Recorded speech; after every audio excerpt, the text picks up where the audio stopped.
I usually tend to bend the knee, and once I've located the performance, you can actually use either the fingers or you can use your elbow to sink into the muscle, and then from there you can try to create the movements which are going to help the muscle release. The moment I'm bringing the foot out like this, I'm essentially stretching the performance, and when I bring the foot inwards like this, I'm shortening the performance. So I'm just creating these movements like this because it's actually a pretty difficult muscle to release.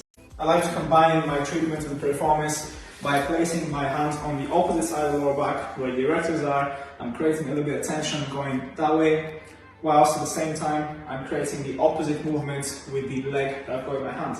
So again, I'm just creating those movements, and all I'm trying to do here is I'm trying to mobilize the tissue and also the hip joint, because you're creating that internal external rotation, which is really valuable and really good for the health of the coxal joint. All you need to look for the gluteus medius is the top of the iliac crest, which is here basically, so you can see how my fingers are dipping inwards, and then the glute med is essentially moving downwards towards that great. You're kind of looking for those trigger points and looking for that referral plane. So sometimes you can get it traveling down the leg, it can travel towards the sacrum. Using my thumbs, once I've sunk those into the tissue, I'm creating a little bit of movement with my thumbs, and that's essentially mobilizing the muscle fiber. QL, like we've spoken about it a million times before, it attaches onto the lumbar vertebra on the side here, the last rib, and the iliac crest. So essentially this area here that it covers, obviously deeper to the erector spinae because the erectors are more superficial. So I'm just trying to really sink in towards that QL,